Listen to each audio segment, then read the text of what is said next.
Hello friends, good morning.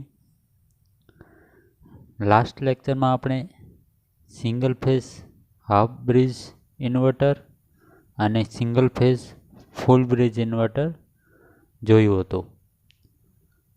આજે આપણે એ ટોપિકમાં continue કરીએ કે સિંગલ ફેઝ ઇન્વર્ટરનો વોલ્ટેજ કંટ્રોલ. કે સિંગલ ફેઝ ઇન્વર્ટરમાં જે આપણે ડીસી વોલ્ટેજ આપીએ છીએ એ ડીસી વોલ્ટેજનો આપણને એસી વોલ્ટેજમાં રૂપાંતર મળે છે. બરાબર, ધારો કે આ ઇન્વર્ટર છે, ઇન્વર્ટર એમાં આપણે ડીસી સપ્લાય આપીએ તો એ ડીસી સપ્લાયનો એસી સપ્લાયમાં રૂપાંતર થાય છે. બરાબર, ઓકે. તો એ આપણે આગળ જોયું હતું. બરાબર, હવે આ લેક્ચરમાં આપણે ડીસી સપ્લાય આપીએ છીએ ને જે એસી સપ્લાય મળે છે એ એસી સપ્લાયમાં ફેરફાર કરવો હોય તો એ કઈ રીતે કરવાનો અને ફેરફારની જરૂરિયાત શું કામ પડે છે. તો તમને બધાને ખબર છે કે આપણે વોલ્ટેજ ફેરફાર શું કામ કરવામાં આવે છે. તો ધારો કે આપણો લોડ એસી લોડ છે, બરાબર, એસી ઇન્વર્ટર માટે તો એસી લોડ હોય. ધારો કે સ્પીડ કંટ્રોલ કરવી હોય તો તમારે અલગ અલગ વોલ્ટેજ જોશે, અથવા તો કોઈક સાધન છે તો એના વોલ્ટેજ વધઘટ થાય તો એને કંટ્રોલ કરવા માટે પણ આપણે વોલ્ટેજનો ફેરફાર કરવો પડે. બરાબર, તો આપણે આજે જે વોલ્ટેજ કંટ્રોલ કરવાનો છે કે વોલ્ટેજ કઈ રીતે બદલી શકીએ. અહીં જે એસી વોલ્ટેજ આવે છે એ એસી વોલ્ટેજમાં ફેરફાર કઈ રીતે કરવામાં આવે છે.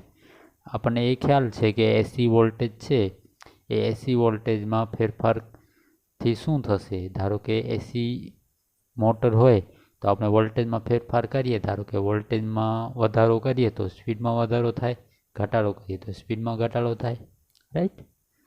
પછી એ અમુક અલગ વસ્તુ છે કે વી અને એફનો રેશિયો કોન્સ્ટન્ટ રાખવો પડે ને એ અલગ વસ્તુ. બરાબર, ધારો કે વોલ્ટેજ ઘટી ગયા, કોઈ મોટરને જાય છે એ વોલ્ટેજ ઘટી ગયા, ધારો કે 440 વોલ્ટેજની મોટર છે એની જગ્યાએ 400 વોલ્ટેજ ગયા તો આપણે શું કરશું કે આ ઇન્વર્ટરની મદદથી વોલ્ટેજ વધારી નાખશું. કઈ રીતે વધારશું? તો જે આલ્ફા છે, ટ્રિગરિંગ એંગલ છે, એ ટ્રિગરિંગ એંગલમાં ફેરફાર કરીને આપણે વોલ્ટેજ વધારી નાખશું અથવા તો વોલ્ટેજ ઘટાડી નાખશું. બરાબર, તો એવી રીતે ફેરફાર કરવામાં આવે છે. બરાબર, તો અહીંયા જોઈ લઈએ કે એના કારણો શું છે કે આપણે શું કામ વોલ્ટેજમાં ફેરફાર કરવો પડશે, કંટ્રોલ કરવો પડશે.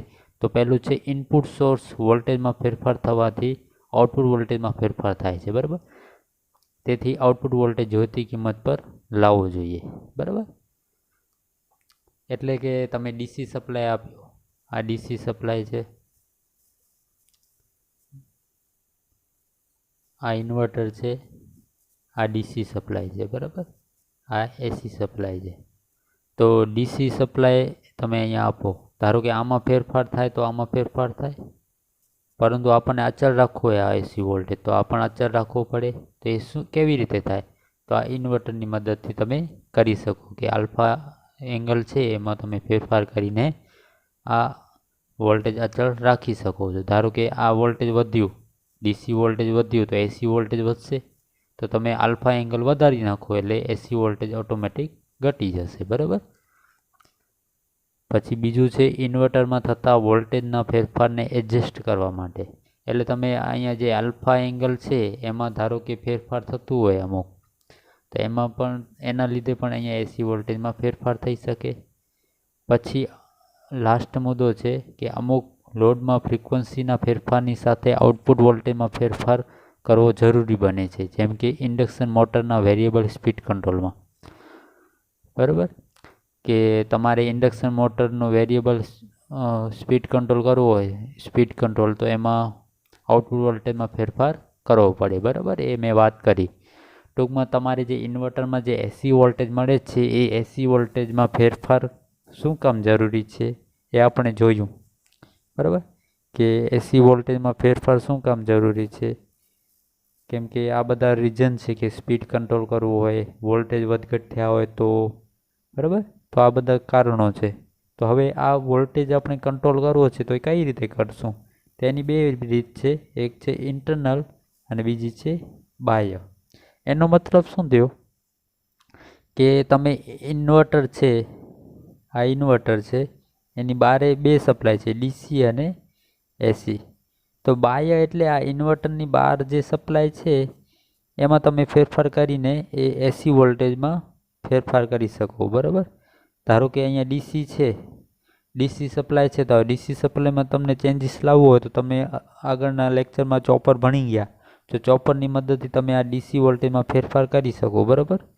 અને ટ્રાન્સફોર્મર એ એસી વોલ્ટેજમાં ફેરફાર કરી શકે. તો આ એ ઇન્વર્ટરની બહારથી આપણે વોલ્ટેજમાં ફેરફાર કરી શકીએ. કઈ રીતે? તો અહીંયા ચોપરની મદદથી ને અહીંયા ટ્રાન્સફોર્મરની મદદથી. તો આ બધું કંટ્રોલ કેવું કહેવાય? બાહ્ય કંટ્રોલ કહેવાય. બરાબર.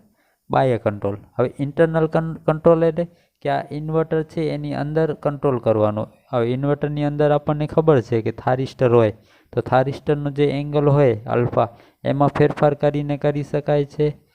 બરાબર. એ બધી રીતો આગળ આવશે. બરાબર. તો બાહ્યમાં ખાલી એટલું આવશે કે જે ડીસી સપ્લાય છે એ ડીસી સપ્લાયમાં ચેન્જીસ કરીને આપણે વોલ્ટેજમાં ફેરફાર કરી શકીએ છીએ. એસી સપ્લાય છે એમાં ફેરફાર કરીને પણ આપણે વોલ્ટેજમાં ફેરફાર કરી શકીએ છીએ. હવે જે ઇન્ટરનલ છે, ઇન્ટરનલ કંટ્રોલમાં કે ઇન્વર્ટરની અંદર કઈ રીતે કંટ્રોલ કરી શકે, તો એમાં બે રીત છે, સિરીઝ ઇન્વર્ટર કંટ્રોલ અને પલ્સ વિથ મોડ્યુલેશન. બરાબર. PWM. તો એમાં પહેલી મેથડ આપણે જોઈએ કે આ રીતમાં શું હોય. તો આ રીતમાં જે અહીંયા ડીસી સોર્સ છે, આપણને ખ્યાલ છે કે આટલો ભાગ છે ઇન્વર્ટર, પણ અહીંયા કેટલા ઇન્વર્ટર આપેલા છે? બે ઇન્વર્ટર આપેલા છે, 1 અને 2. પછી આઉટપુટમાં એક ટ્રાન્સફોર્મર જોડેલો છે. આ ટ્રાન્સફોર્મરની બારે એટલે કે આઉટપુટ છે E2 અને E1. બરાબર. બે વોલ્ટેજ જોડેલા છે અને પછી છે લોડ. ઓકે. હવે આમાં શું થાય કે અહીંયા ડીસી સપ્લાય છે, આ ડીસી સપ્લાય ઇન્વર્ટરને જશે એટલે એસી વોલ્ટેજ આપશે. ધારો કે V1 આપશે. V1 અહીંયા પ્રાઇમરીની મળશે, પછી સેકન્ડરીમાં તમને ધારો કે અહીંયા V2 લઈ લઈએ. બરાબર. V2 E2 મળશે. અહીંયા ડીસી સપ્લાય છે, ઇન્વર્ટર 1ને મળશે. ઇન્વર્ટર 1 શું કરશે? આ ડીસી વોલ્ટેજનો એસી વોલ્ટેજમાં રૂપાંતર કરશે. ધારો કે V1 એ ટ્રાન્સફોર્મરની પ્રાઇમરીમાં જશે, પછી આઉટપુટમાં તમને E1 આપશે. બરાબર. હવે આ જે V2 અને V1 છે એમાં આપણને ચેન્જીસ કરવા હોય તો કઈ રીતે કરવાનું? તો અહીંયા જે ઇન્વર્ટર છે એની અંદર આપણને ખબર છે થારિસ્ટર હોય, આગળના લેક્ચરમાં જોઈ ગયા. તો એ થારિસ્ટરમાં જે આલ્ફા એંગલ આવે છે એમાં આપણે ફેરફાર કરીએ તો આ V2 અને V1માં ફેરફાર થશે ઓટોમેટિક. બરાબર. હવે એમાં ફેરફાર થશે એટલે આ E2 અને E1માં પણ ફેરફાર થશે. બરાબર. હવે અહીંયા આ જે E2 અને E1નો છે એ બેનો સદિશ સરવાળો આપેલો છે, E1 અને E2. તમે શીખી આવશો કે આ E1 હોય અને આ E2 હોય, તો બંનેનો સદિશ સરવાળો આવી રીતે થાય. બરાબર. પછી અહીંયા આપેલું છે કે થીટા એંગલ. આ થીટા એંગલ જો 0 હોય, આપણે 0 રાખીએ થીટા એંગલ, તો E1 અને E2નો ડાયરેક્ટ સરવાળો થાય. જો થીટા એંગલ 180 રાખીએ તો E1 અને E2ની બાદબાકી થઈને 0 થાય. બરાબર. કદાચ આ તમને ખ્યાલ ના આવતો હોય તો વાંધો નહીં, આપણે આ થિયરી વાંચી લઈએ કે બે આઉટપુટ છે, બે આઉટપુટ વોલ્ટેજ E1 અને E2નો વેક્ટર સરવાળો એટલે સદિશ સરવાળો E થાય છે. ફેઝ એંગલ થીટાની કિંમતમાં ફેરફાર કરીને આઉટપુટ વોલ્ટેજ બદલી શકાય છે. આ જે E બરાબર E1 વત્તા E2 છે. બરાબર. હવે જો આપણે થીટાની વેલ્યુ 0 રાખશું તો E1 અને E2 બંનેનો સરવાળો થશે, જે મહત્તમ વોલ્ટેજ છે.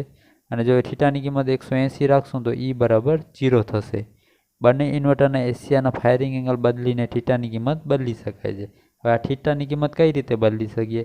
તો જે ઇન્વર્ટરની અંદર જે થારિસ્ટર આવેલા છે એ થારિસ્ટરમાં જે એંગલ છે એ બદલીને આપણે થીટાની કિંમત બદલી શકાય. બરાબર. આમાં કાંઈ વિચારવા જેવું નથી. કદાચ તમને અત્યારે સમજ ન આવતી હોય તો વાંધો નહીં, ખાલી એટલું યાદ રાખવાનું કે બે ઇન્વર્ટર છે, બે ઇન્વર્ટરના બે આઉટપુટ મળશે, E1 અને E2. ખ્યાલ આવે છે? હવે એ બે E1 અને E2 એ કઈ રીતે જોડાશે? તો સદિશ સરવાળો જોડાશે. E1 વત્તા E2 બંનેનો સદિશ સરવાળો થશે. પછી એ બે વચ્ચે એંગલ હશે થીટા, એ થીટાની કિંમત કઈ રીતે બદલાશે? તો એ થારિસ્ટરના એંગલ ઉપર બદલાશે. બસ આટલું લખવાનું. જો થીટાની કિંમત 0 હશે તો બંનેનો સરવાળો મહત્તમ મળશે, અને બંનેનો જો થીટાની કિંમત 180 હશે તો બંનેનો સરવાળો 0 મળશે. બસ આટલું યાદ રાખવાનું. આ ઇન્ટરનલ તમારો કંટ્રોલ હતો. થાઇરિસ્ટર ક્યાં હોય? ઇન્વર્ટરની અંદર હોય એટલે ઇન્ટરનલ કંટ્રોલ કહેવાય. એક્સટર્નલ એટલે બાહ્ય કંટ્રોલ કયો કહેવાય? તો જે આપણે ડીસી સપ્લાયમાં આપણે ચેન્જીસ કરીએ અથવા તો એસી સપ્લાયમાં ચેન્જીસ કરીએ, ઇન્વર્ટરમાં નહીં, એના સપ્લાયમાં ચેન્જીસ કરીએ તો બાહ્ય કંટ્રોલ કહેવાય. ઇન્વર્ટરમાં ચેન્જીસ કરીએ તો એ ઇન્ટરનલ કંટ્રોલ કહેવાય. બરાબર. હવે જે નેક્સ્ટ લેક્ચર આવશે એમાં આપણે પલ્સ વિથ મોડ્યુલેશન કંટ્રોલ, એ પણ ઇન્ટરનલ કંટ્રોલ છે, તો એના વિશે આપણે નેક્સ્ટ લેક્ચરમાં જોશું. બરાબર. ત્યાં સુધી તમે વાંચો, કદાચ ખ્યાલ ના આવતા હોય તો તમે પૂછી શકો છો. બરાબર.